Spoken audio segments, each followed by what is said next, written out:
नमस्कार साथियों, मैं डॉक्टर राधाकृष्ण इजी सॉल्यूशन पे आपका स्वागत करता हूं। आपके मन में कोई शंका है, आप कुछ स्पष्टीकरण चाहते हैं या आपको बस जिस गोबर गणपति का प्रयोग करना चाहते हैं तो निसंकोच इसका प्रयोग कर सकते हैं, परीक्षण कर सकते हैं और जब आपकी संतुष्टि हो जाए तो आप इसको अधिक जो जमीन है, अधिक जो भूमि है उसमें इसका प्रयोग कर सकते हैं। निश्चित रूप से मुझे पूरा विश्वास है कि आप इसके परिणाम से निश्चित रूप से संतुष्ट होंगे और जो हमारा प्रयास है कि हम केमिकल फर्टिलाइजर से दूर आए। बहुत सारे मित्र हम भी प्राकृतिक खेती में, ऑर्गेनिक खेती में रुचि रखते हैं। यद्यपि ऑर्गेनिक खेती शब्द तो पश्चिम से है, हम तो प्राकृतिक खेती हजारों हजारों वर्षों से करते आए हैं। मूल रूप से हम प्राकृतिक खेती के ही पालक रहे हैं, लेकिन दुर्भाग्यवश अब हम बहुत तरह के रसायनों का प्रयोग करने लगे हैं। उससे हमारी मिट्टी पर बहुत प्रतिकूल असर पड़ रहा है। अध्ययन कहते हैं कि जिस मिट्टी के अंदर सल्फर की कमी हो जाए, सल्फर एक खनिज है, जैसे कि नाइट्रोजन, फास्फोरस, पोटाशियम खनिज है। नाइट्रोजन, फास्फोरस, पोटाशियम हमारी फसलें मिट्टी से प्राप्त करती हैं, लेकिन 3 ऐसे पोषक तत्व भी हैं, ऐसे एलिमेंट भी हैं जिन्हें मिट्टी से तो हमारी फसलें नहीं लेती, लेकिन ये हमारी फसलों के लिए बहुत महत्वपूर्ण है। ये 3 जो एलिमेंट्स हैं, ये खनिज हैं, वो हैं कार्बन, ऑक्सीजन, और कार्बन, ऑक्सीजन और हाइड्रोजन। इनको तो हमारी फसलें सीधे वातावरण से प्राप्त कर लेती हैं। कार्बन डाइऑक्साइड के रूप में हमारी वातावरण में बहुत अधिक मात्रा में उपलब्ध है और ये कार्बन डाइऑक्साइड अधिक बढ़ने से जो जो ग्रीन हाउस इफेक्ट पड़ रहा है, वातावरण का तापमान बढ़ रहा है, क्लाइमेटिक चेंज हो रहा है, इसको लेकर बहुत सारी सरकारें चिंतित हैं। इसी के कारण बहुत सारी प्रतिकूल स्थितियां हमें देखने में आ रही हैं। वर्षा समय पर नहीं होती है, गर्मी और सर्दी का तापमान बढ़ता जा रहा है, सर्दियों की ऋतु घटती जा रही है, गर्मी की जो अवधि बढ़ती जा रही है और उसका प्रभाव भी फसलों की उत्पादकता पर पड़ रहा है, हमारे स्वास्थ्य पर भी पड़ रहा है कि इसी के कारण कहीं बाढ़ आ जाती है, कि तूफान खड़े हो जाते हैं, कहीं सूखा पड़ जाती है, कहीं बारिश नहीं होती है।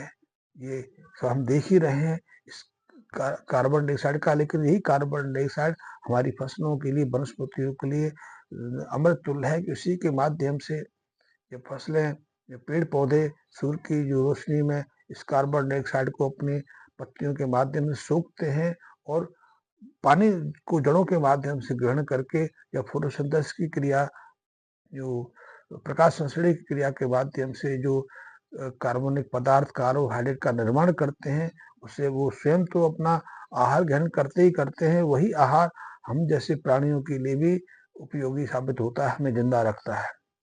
हम में से बहुत सारे लोग मांसाहारी हैं, मांसाहारी जीव भी हैं, लेकिन इन मांसाहारी और सेवन करने वाले मनुष्य और मांसाहारी जीवों के का आधार भी यही वनस्पतियां हैं, क्योंकि इन्हीं वनस्पतियों से जो जो जीव जिंदा रहते हैं, जो अपने को स्वस्थ रखते हैं, वही इनका आहार भी बनते हैं। तो वनस्पतियों के लिए, पेड़ पौधों के लिए कार्बन डाइऑक्साइड बहुत महत्वपूर्ण है। तो ये 3 जो कार्बन, हाइड्रोजन, ऑक्सीजन तो हमारी समस्त वनस्पतियां वातावरण से सोख लेती हैं। नाइट्रोजन, फास्फोरस, पोटाशियम को मिट्टी से अपने जड़ों के माध्यम से सोख लेती हैं। ये बहुत सारे ऐसे जो पोषक तत्व हैं, ऐसे खनिज तत्व हैं जो इनके बारे में हम जानते तो नहीं है, लेकिन बहुत महत्वपूर्ण है। इन्हीं में से एक जो एलिमेंट्स, पोषक जो खनिज है, वो सल्फर है। सल्फर को गंधक भी कहते हैं।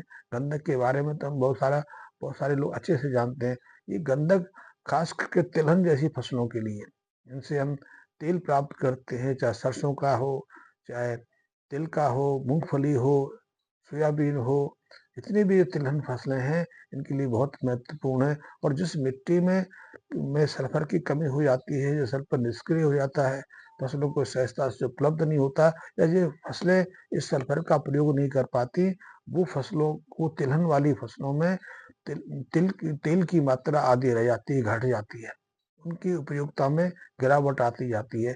तो ऐसे में जो भी फसलें हम तिलहन के रूप में पैदा करते हैं, उनको पर्याप्त मात्रा में सल्फर की जरूरत रहती है। यद्यपि ये सल्फर समस्त फसलों के लिए, समस्त वनस्पतियों के लिए बहुत महत्वपूर्ण है कि इससे ऑयल का तो निर्माण होता ही होता है। लिपिड में तो सल्फर की महत्वपूर्ण भूमिका रहती है, लेकिन इसके अलावा सेल डिवीजन जो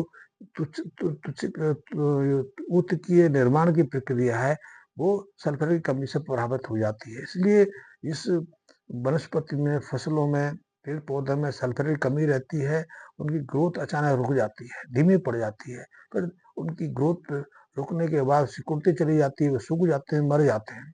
या फिर उनके जो बीज हैं, बीजों का आकार घट जाता है, वजन घट जाता है, उनमें ऑयल की मात्रा घट जाती है, और ये जो तिलहन करने वाले किसान हैं उनके लिए बहुत प्रतिकूल रहता है। तो ऐसे में सल्फर की मात्रा कैसे बढ़ाई जाए? यद्यपि मिट्टी में सल्फर का अभाव नहीं होता, मिट्टी में सल्फर निष्क्रिय हो जाती है, वो फसलों को, पेड़ पौधों को सहजता से उपलब्ध नहीं होती, या फसलों की जड़ें उसको सहजता से प्राप्त नहीं कर पाती। यदि प्राप्त कर भी लेते हैं तो उनकी पर्याप्त आपूर्ति नहीं होती। ऐसे में बहुत सारी रासायनिक क्रियाएं उनके अंदर निष्क्रिय पड़ जाती हैं। तो ऐसे में यदि आप हमारे गोबर घनसत्व का प्रयोग करते हैं, इसका निरंतर अपनी मिट्टी में उपयोग कर लेते हैं, तो इसके प्रभाव से जो सल्फर की सक्रियता है पूरा सामान हो जाती है। देखने में आया है कि तिलहन जैसी फसलों में आप यदि इस गोबर घनसंत्र का प्रयोग करते हैं, तो उनकी जो तेल उत्पादन क्षमता है उसमें 50% तक वृद्धि हो जाती है। ऐसे तो सल्फर और भी कई रूपों में बाजार में उपलब्ध है। लिक्विड सल्फर के रूप में भी कई प्रोडक्ट बाजार में उपलब्ध हैं।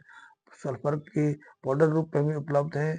खाद के रूप में भी सल्फर आज सहजता से उपलब्ध है, तो आप उसका भी प्रयोग कर सकते हैं। लेकिन यदि आप ऑर्गेनिक में आना चाहते हैं, वैसे सल्फर तो सभी जो वनस्पतियों की जो हरा रंग है उसमें सहजता से उपलब्ध है।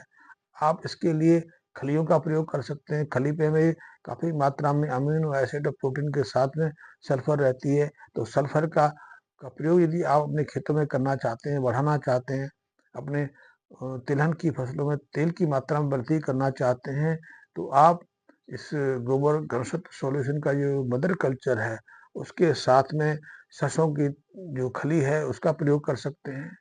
तिलहन की फसल का खली है उसका प्रयोग कर सकते हैं, महुआ की जो खली है उसका प्रयोग कर सकते हैं।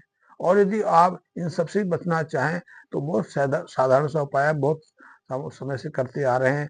खास करके जो अपने गमलों में खेती करते हैं, आप गार्डन खेती करते हैं, वो तो जो अंडा सेल होता है, अंडे का जो सफेद जो बाहर का कवर होता है, उसको खेतों में डालते ही इसलिए, मिट्टी में डालते ही इसलिए हैं, उसमें कैल्शियम के साथ में काफी मात्रा में सल्फर रहता है, और उसे कैल्शियम के साथ में सल्फर की आपूर्ति हो जाती है। तो फसलों का विकास तो अच्छा होता ही होता है, फसल भी अच्छी होती है, फल भी अच्छे आकार के होते हैं, फलों फलों की चमक भी अच्छी होती है, स्वाद भी अच्छा होता है। और यदि इसी जो अंडे का जो बाहरी खोल होता है सफेद, उसका पाउडर यदि हम खेतों में डालें, पानी के साथ बहा दें या मिट्टी में मिला दें, तो उससे भी सल्फर के साथ में कैल्शियम की आपूर्ति हो जाती है। यद्यपि आप यदि बड़े आकार की खेती करते हैं, बड़ी मात्रा में तिलहन की फसल लेते हैं, तो उसके लिए तो फिर आपको सल्फर आधारित खाद या फिर ऐसे किसी गौरव घनसत्व सॉल्यूशन जैसे मदर कल्चर की जरूरत है। इसी के माध्यम से आप सल्फर की आपूर्ति कर सकते हैं। धन्यवाद।